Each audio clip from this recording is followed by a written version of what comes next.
तो बच्चों एक बार ब्रीफ रिकैप कर लेते हैं कि लास्ट क्लास में हम लोगों ने क्या क्या कंप्लीट कर लिया था.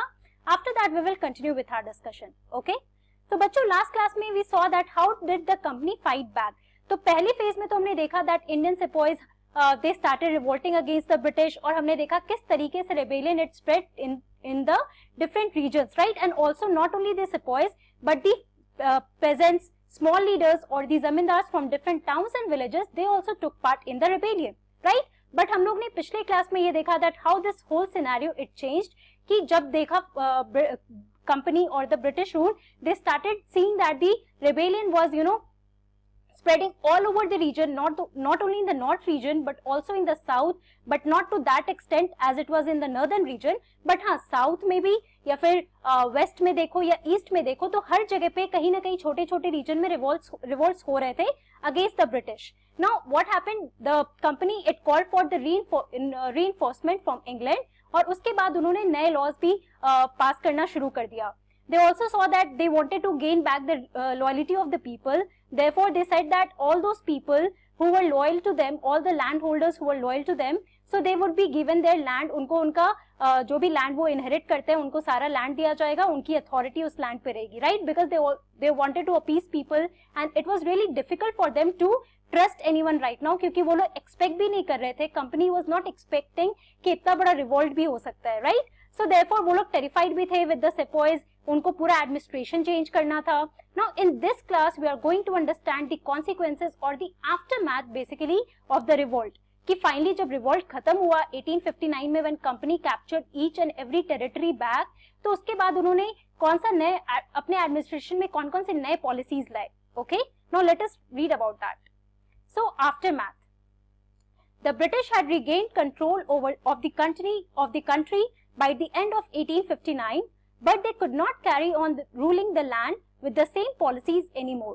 तो बच्चों पहले जो पॉलिसीज थे, इफ यू रिमेम्बर कि इन सारे पॉलिसीज की वजह से ही ये रिवोल्ट शुरू हुआ था, whether it would be the subsidiary alliance या फिर डॉक्ट्रिन ऑफ लैप्स, या फिर जितने भी परमानेंट जो भी लैंड एडमिनिस्ट्रेशन में जो भी पॉलिसीज या सेटलमेंट्स आए थे, like that of permanent settlement, रैयत वाली सेटलमेंट और महर वाली सेटलमेंट, इन सारी चीजों की वजह से ही प्रॉब्लम शुरू हुआ था, राइट? पेजेंट्स और जमींदार को प्रॉब्लम हो रहा था, ट्राइबल पीपल को प्रॉब्लम हो रहा था, as we read in chapter 4. Apart from that we also saw that these policies of doctrine of lapse and of subsidiary alliance, it caused trouble और chaos among the ruling families in different regions. और ये सारे reasons थे बच्चों जिसकी वजह से ये revolt शुरू हुआ था, right? And one of the reason was also the religious reason, तो बिल्कुल instant reason था. After that the revolt broke out from Meerut, right? So what happened? Obviously finally when they regained all the territories of the country in 1859, so after that they decided that they could not carry on the ruling the land with the same policies. जो policies ये लोग पहले follow कर रहे थे before 1857, before the revolt of 1857, those policies can't be carried out anymore. So there were some changes that were brought down after the revolt of 1857. Now here we should understand what were the changes that were brought down after the revolt. Okay, so the first change here is the British Parliament passed a new act in 1858 and transferred the powers of the East India Company to the British Crown in order to ensure a more responsible management of Indian affairs. तो बच्चों ये सबसे major point है. This is the proclamation of 1858 by Queen Victoria. Okay, यहाँ पर आप देख सकते हो रीडिंग द क्वींस प्रोक्लेमेशन. यहाँ पर पूरा एक सेरेमनी हुआ था where the queen's proclamation was read here. So obviously जैसे आपको पता था कि पहले जो रूल कौन कर रहा था हमारे कंट्री में, who was given the monopoly for this, तो East India company who was given the monopoly, sole monopoly for trading. फिर हमने धीरे धीरे देखा कैसे वो लोग एडमिनिस्ट्रेशन में भी एंटर कर रहे थे. So who was ruling here directly? So it was the East India company who was ruling here obviously. So उसके बाद क्या हुआ बच्चों, 1858 में finally all the powers of the East India company, जो वो लोग एडमिनिस्ट्रेशन भी संभाल रहे थे, साथ में ट्रेडिंग भी कर रहे थे, तो ये पूरा पावर किसको मिल गया एडमिनिस्ट्रेशन का? It was given to the British crown. और उस टाइम पे you know that Britain is a monarchy, तो वहां पे क्वीन या किंग का रूल होता है. So that time the queen was queen Victoria, और उनका ये प्रोक्लेमेशन था that was the all the powers had to be shifted to the British Crown. And for what? So that it can ensure a more responsible management of the Indian affairs. मतलब अब directly कौन rule करेगा India पे? So it was the British Crown who was responsible and all the matters that had to be discussed now by the British Crown directly. पहले जो भी matters जो भी एडमिनिस्ट्रेशन का हो या ट्रेडिंग का हो, सारे मैटर्स पर डिस्कशन कौन कर रहा था? तो ईस्ट इंडिया कंपनी कर रही थी. But now the power of east India company it ended and the new power who was here? It was the British crown who was the new power here. Okay, all the powers were shifted, all the powers were transferred to the British Crown, and it happened in 1858 with the proclamation of 1858. Okay, also in this proclamation a member of the British cabinet was appointed Secretary of State for India and made responsible for all matters related to the governance of India. उसके बाद पूरे administration में भी change हो रहा था बच्चों. जैसे आपको पहले पता है कि there was the governor general, हम लोग बहुत सारे गवर्नर जनरल्स का नाम पढ़े थे, governor general Canning, governor general Hastings, Warren Hastings या फिर रॉबर्ट क्लाइव. तो ऐसे बहुत सारे जनरल आए थे who were the main administrator here, right. So what happened after this कि एक मेंबर जो ब्रिटिश कैबिनेट का था बच्चों उस टाइम पे, उसको अपॉइंट किया गया था as the secretary of state. And what was the secretary of state responsible for? So he was responsible for all the matters related to the governance of India. मतलब अब इंडिया को कैसे govern किया जाएगा, उस पे जो भी मैटर्स का डिस्कशन होगा, the Secretary of State was responsible for that.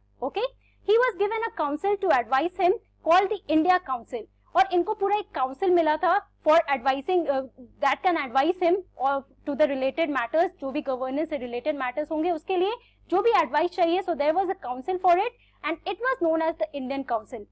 Please remember all these terms, that is the Secretary of State and what was the responsibility of Secretary of State. Apart from that, what was the council? That is India Council here. Okay.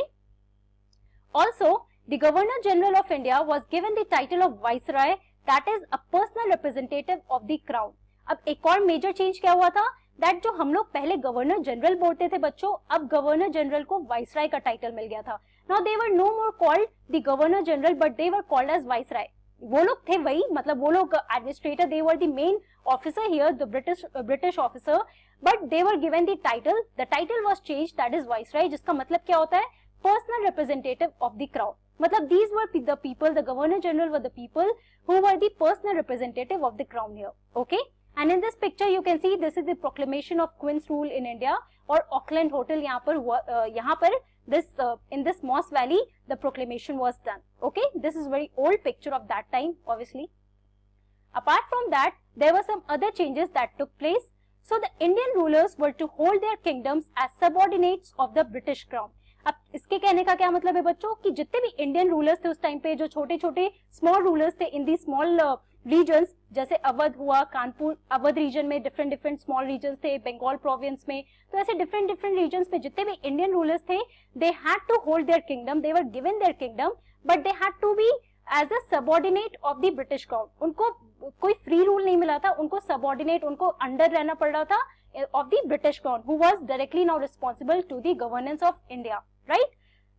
It means that all ruling chiefs of the country were assured that their territory would never be annexed in future. They were allowed to pass on their kingdoms to their heirs, including adopted sons.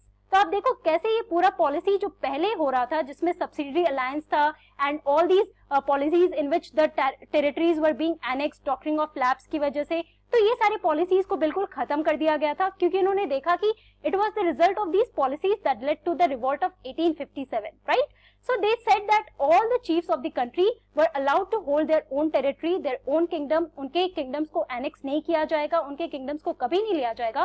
Also they were allowed to pass on their kingdoms to their heirs, that is adopted sons also. तो हमने कहाँ पे example देखा था बच्चों? About Rani Lakshmibai.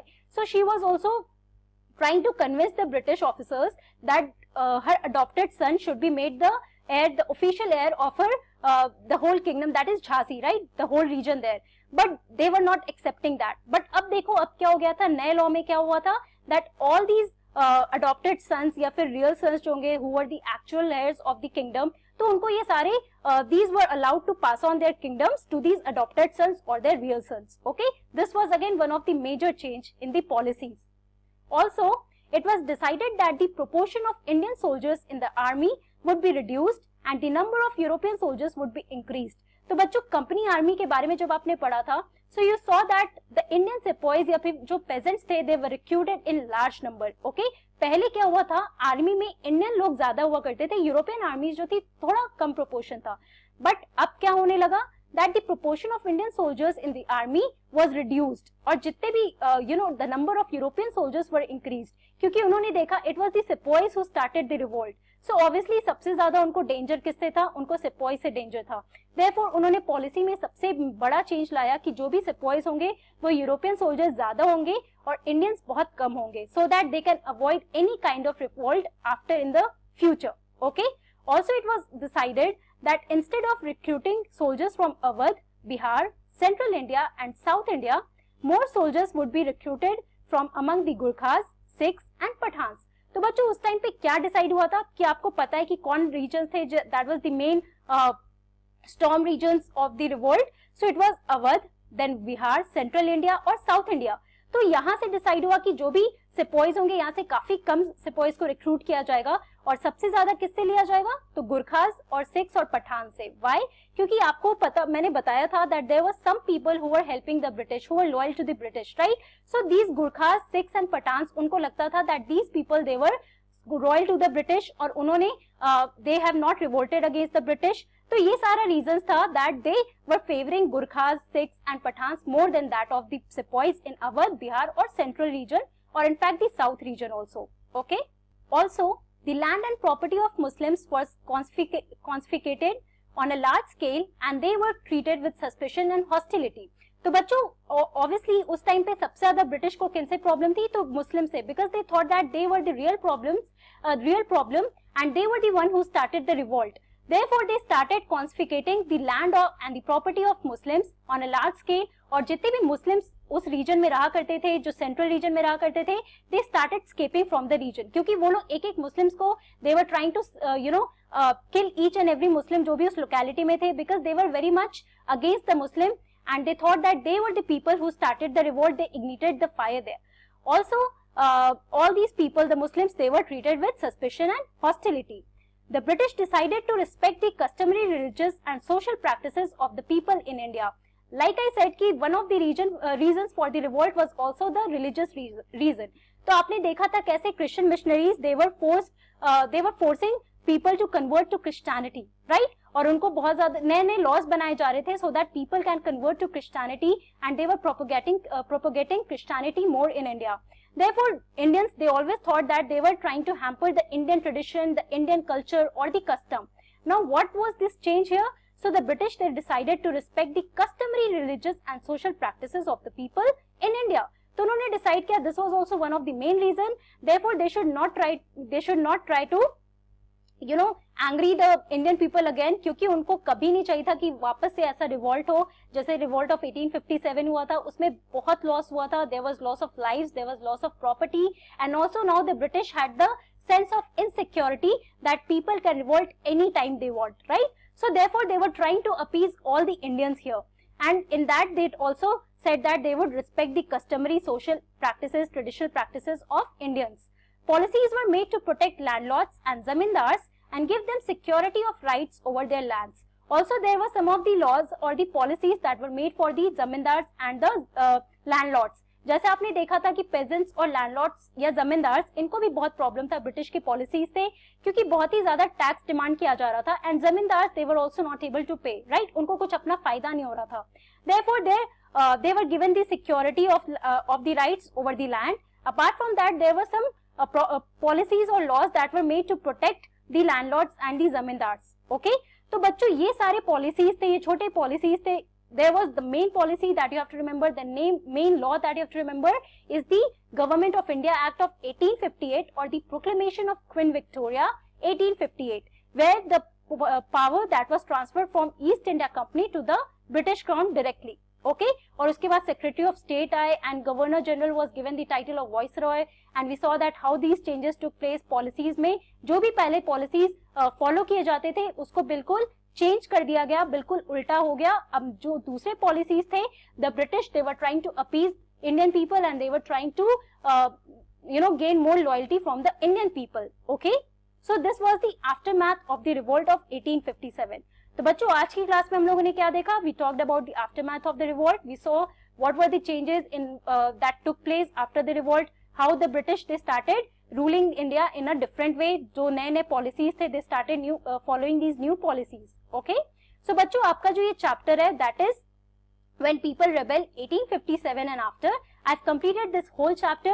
So basically we have talked about the revolt of 1857. We saw that how this revolt started, what was the reason for the revolt. तो हमने उसके लिए देखा कैसे नवाब्स वो लोग अपने पावर लूज कर रहे थे and what were the problems that the peasants and zamindars were facing along with the sepoys, the Indian sepoys, right? And finally it was in 1857 that the revolt took place from Meerut, and then how it spread in different region, how this mutiny it became a rebellion, and finally when company fight backs and recaptures Delhi, and how Bahadur Shah Zafar he was sent to trial and finally to imprisonment, right? Imprisonment for life.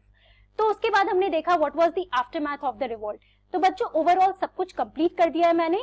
Please go through the date and events and also understand each and every point जो भी मैंने यहाँ पे detail में discuss किया है, and also go through your NCERT book in a detail way. Okay, so that's all for today. Thank you very much. Have a nice day.